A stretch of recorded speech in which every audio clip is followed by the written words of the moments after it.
Bonjour tout le monde, bienvenue sur ma chaîne. Alors aujourd'hui, je vous présente une recette de beignets au fromage blanc. Vous pouvez très bien la réaliser avec du yaourt nature aussi, ça se fait parfaitement. Voilà, donc c'est une recette express de beignets sans levure. Il n'y a pas de temps de repos, donc vous les faites et vous les faites cuire tout de suite. Ils sont hyper moelleux et c'est vraiment délicieux, ça fond en bouche. Vraiment, vous n'arrêtez pas d'en manger tellement c'est délicieux. Je vous conseille fortement de tester cette recette et bien sûr, pour soutenir ma chaîne, pour le développement de ma chaîne, j'ai besoin de votre aide, c'est-à-dire un petit like, un petit commentaire et bien sûr, si vous n'êtes pas abonné, n'hésitez pas à vous abonner. Merci d'avance. Donc on va passer à notre recette. On a besoin de 4 œufs, un sucre vanillé, donc moi c'est du sucre vanillé maison, donc j'ai mis une bonne cuillère à café, une bonne pincée de sel, 6 cuillères à soupe de sucre. Donc on vient battre le tout dans un premier temps. Vous allez voir, c'est vraiment une recette super simple à réaliser. Et en général avec très peu d'ingrédients, mis à part le fromage blanc que peut-être on ne peut pas avoir tous les jours à la maison. Mais comme j'ai dit, si vous n'en trouvez pas, vous pouvez très bien le remplacer par du yaourt nature. Donc ensuite j'ai 500 g de fromage blanc.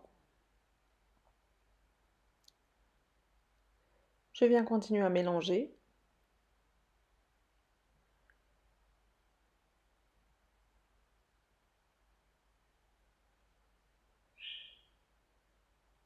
Voilà, et maintenant je peux rajouter ma farine. Donc j'ai 500 g de farine avec un sachet de levure chimique. Donc les quantités sont exactes. Ne rajoutez pas plus ou moins. C'est vraiment les bonnes mesures. Il faut qu'on obtienne une pâte qui est quand même assez épaisse à la cuillère.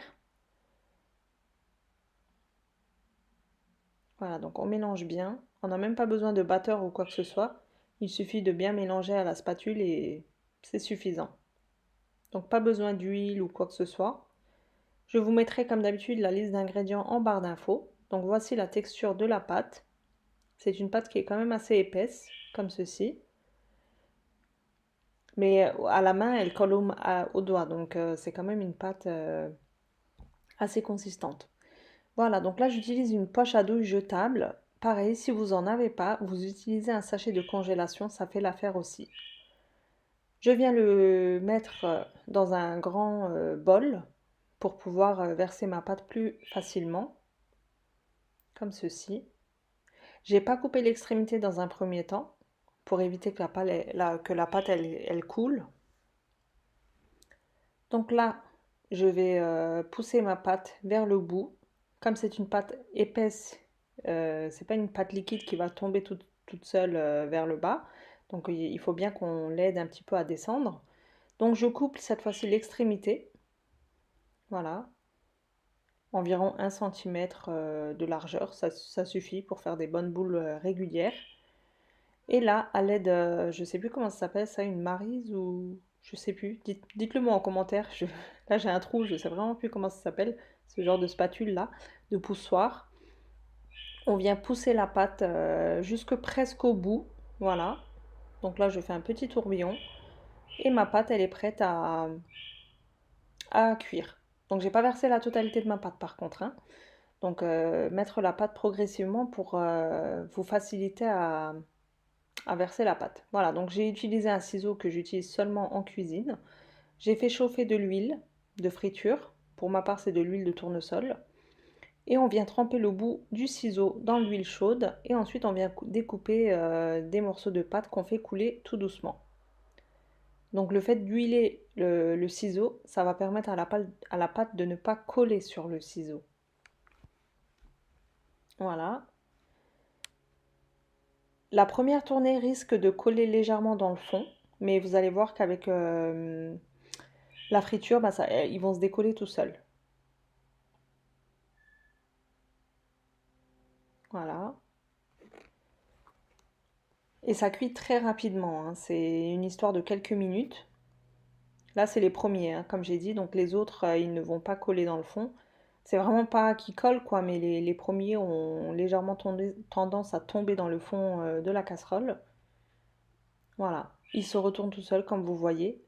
Mais à l'aide d'un écumoire, on vient bien mélanger tout le long de la cuisson pour bien qu'il soit doré sur toute la surface de façon régulière.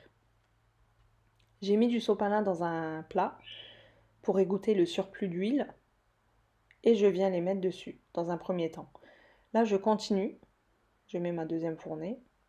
Hop. N'hésitez pas à tremper le ciseau entre-temps dans l'huile chaude pour éviter que la pâte elle colle dessus. Voilà.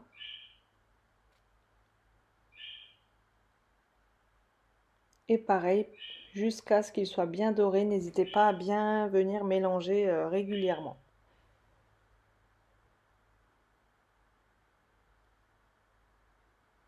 C'est des beignets express que vous pouvez faire à tout moment. C'est vraiment super bon et super léger, contrairement à ce qu'on pourrait croire vu qu'il n'y a pas de levure, etc.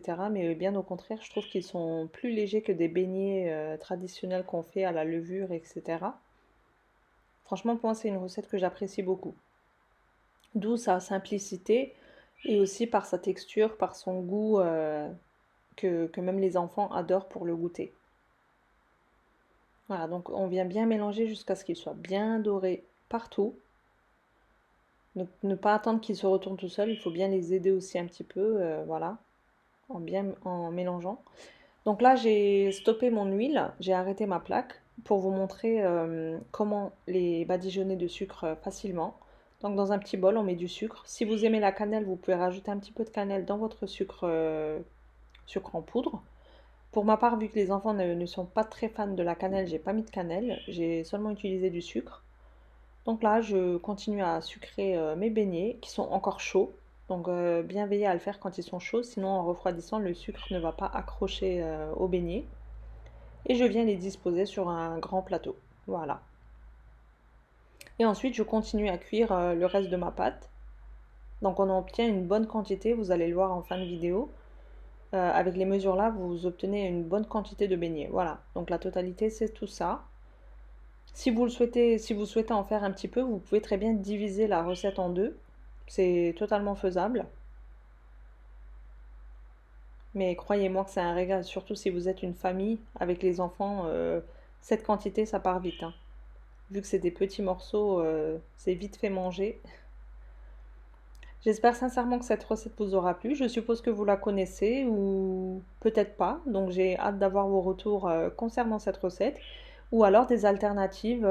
Vous pouvez très bien m'aider aussi en me proposant vos recettes de goûter favoris. Donc ça pourrait nous permettre de nous entraider dans les commentaires, de nous donner des idées du moins. Donc j'ai hâte d'avoir vos jolies petites recettes et astuces de goûter dans les commentaires. Donc pour ma part, c'est tout pour aujourd'hui. Je vous conseille fortement de tester cette recette. J'espère qu'elle vous aura plu. Laissez-moi un petit commentaire, un petit like et pour que ma chaîne puisse évoluer, j'ai besoin de votre soutien en vous abonnant, en partageant mes vidéos. Je compte sur vous, donc je vous dis à très bientôt pour une prochaine recette. Prenez soin de vous. Bye bye.